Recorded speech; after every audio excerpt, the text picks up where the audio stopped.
It's a noisy internet world out there, and people's BS meter is high. So how do you write sales copy that both articulates what you do and the heart behind what you do in a way that doesn't come across as contrived or sleazy? Today, I'm talking about 3 costly mistakes that you may be making on your sales page. Hey guys, welcome to another episode. My name is Ashlyn Carter. I am the calligrapher and copywriter behind the brand Ashlyn Writes, and I help creative entrepreneurs and women like you sell more with your words so you can work from a place of rest, not hustle. We talk about a lot of different ways that you can do that around here, but today specifically we're talking about one of my favorites, good old-fashioned copywriting. So let's talk sales copy. You know, the words that either get you noticed or unnoticed.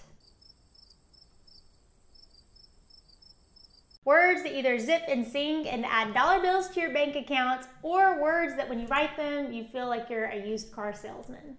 Today, I'm not talking through all the different tactics that go into copywriting or all of the different psychological levers that you can pull when you're writing sales copy. I have written entire blogs and even created a whole course on that. So I'm not going to touch on that, but specifically, I want to tell you about 3 mistakes that I have actually seen people make right now.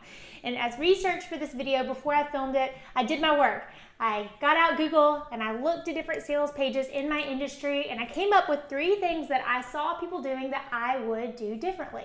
So let's highlight those 3 things that as a copywriter I would do differently. So if you happen to be doing them, you can pull the plug, shift gears, turn it around. Sound good?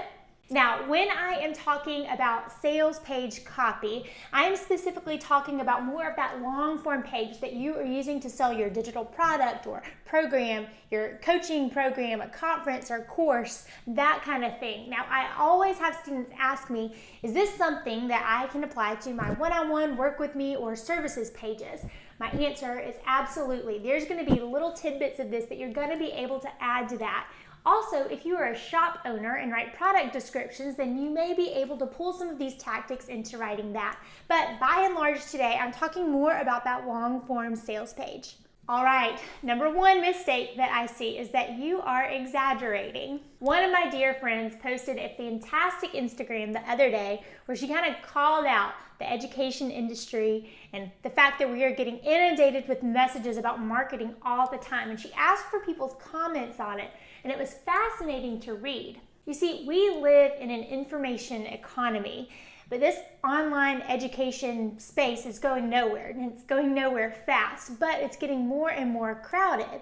And consumers, as the comments in Megan's post definitely noted, are getting really wise to the pitch. Remember how I said earlier that people's BS meter is high these days? So it's getting harder and harder to sell something if you can't prove the results that you're getting. Now we're going to talk about that more in a minute. My challenge for you is to hold yourself to an incredibly truthful standard when you're writing your own sales copy. As an example, when I was doing my research for this video, I came across a sales page where someone was selling a product that looked fantastic, and as I scrolled through, I saw that they had described their private community as the most engaging, supportive Facebook group on the internet. Now, it's a pretty big internet world out there, so to me that sounded a little bit of an exaggeration, but I don't say that to knock the product. In fact, I thought when I looked at the price that they could have been charging a lot more for the value of the product, but I'm just talking about the sales copy that was on that page itself. I want you to look out for superlatives and for sweeping generalizations. If you really want to use that strong copy and that charged language, then fall back on the classic copywriting trick and use the language that your target audience is already using. Sometimes the very best copy is not hiding in your head at all, but it's in your audience's. So go get that copy and use that on your sales page. The second mistake that I see people doing is not spending enough time drafting their headlines. Your headline is your attention-getting traffic stopper. Your headlines are not filler space at all. It's really important copy that picks the interest of your target market, and it really just has one job: is to get them to read whatever's next, right? I probably write 20 or so headlines before my client even sees the copy that I've drafted for them. Now, my headline may be describing how to get from point A to point B in a certain amount of time. And that's important because it communicates to the audience that this big, hairy, audacious goal that they have is actually achievable in some sort of a time frame. Or I may be talking about a pain point that is felt so intrinsically and so visceral to that audience that they cannot help but connect with it. Or I may take it another direction and describe some dream that they want so badly that they can almost see it, taste it, and touch it. And I'm just communicating it in a way that they need to decide if this is something that they want to invest to fix or not. Definitely work really hard to practice everything that I preach. So I wanted to tell you a really quick story. I have a client who recently came off of her product launch and she ended up making $421,000 during the launch. Now I am so incredibly proud of her and the team. That is a huge, huge feat. And I was the one that got to chime in and draft all of the email copy and the sales copy and the Facebook ad copy for that. So I wanted to ask you a question. How long do you think it took me to draft different examples of what we may use for the headline that went on the sales page? 40 minutes. It took me about 40 minutes to draft all sorts of different kind of options that we could use for the sales page before I came up with the option that we ended up going with. I want to challenge you. Next time you have a headline to write, see if you can spend about an hour on it, okay? I know that sounds like a lot of time, but that really gives you the white space to get all your thoughts out, get them on paper, and have them in a way that you can mix and match and see if you can come up with a better headline for your page. A third mistake that I see people making on their sales page is not using testimonials that are powerful enough. Your testimonial has to show the transformation. And if this is something you're interested in, I have a whole video, I'll link it below, where I talk about how you should write your testimonials. But essentially, your testimonial needs to communicate to your audience what could happen for them. So I want more than just sweet words about how great you are. I want to see data, I want to see numbers, I want to see statistics, and if you don't have those, I want to hear anecdotes, I want to hear stories, I want full living color examples of what kind of results you've gotten for people. I'll say it for the third time in this video, but people's BS meter is so high, and this is one of the ways that you can combat that.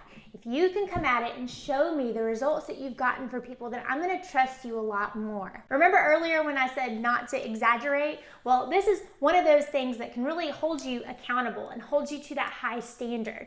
I think that it will also make you a much more confident salesperson if you're able to get these testimonials on one page and then stand by that. It will make you so proud if you can really look at this body of work and say, these are the kind of results that I'm getting for people, and I know that I can get them for others. Couple little bonus tips for you. I would definitely recommend using video and other forms of modern technology as best you can on your sales page. For video, can you use that for your testimonials like we just talked about? Can you give me some sort of video behind the scenes peek at your program or conference or course? Also, see what kind of tools and apps and plugins you can use. I will link it below, but we have used one in my business called Proof, and I really like it, but it is kind of like a ticker that goes on the bottom of the page, and it shows your audience, the faces and the actual names of people that are trusting you to purchase your product. Now, to recap, those 3 costly mistakes that I'm seeing out there, but I know you're not going to do because you listened to this, are 1, exaggerating, 2, not spending quite enough time on your headlines, and 3, not using testimonials that are powerful enough. I happen to love sales copy, as you probably guessed, because I think that there's nothing more honest than communicating what it is you do and what your calling is in a way that makes people either say, yes, that is for me, I am exactly the fit for that, or in a way that makes somebody say, you know what, that sounds great, but I'm not a fit, I'm gonna be on my merry way, no harm, no foul. It is my heart that you learn to look at and write your own sales copy in the same way. I hope these tips help you write copy that's not only persuasive, but authentic to you. And if you found this video helpful today, I sure would appreciate a thumbs up. As always, I love your comments, so comment below if you have anything to add to this or any questions that you may have as you DIY your own copy, and hit that subscribe button so I can see you back next week with an all new tip.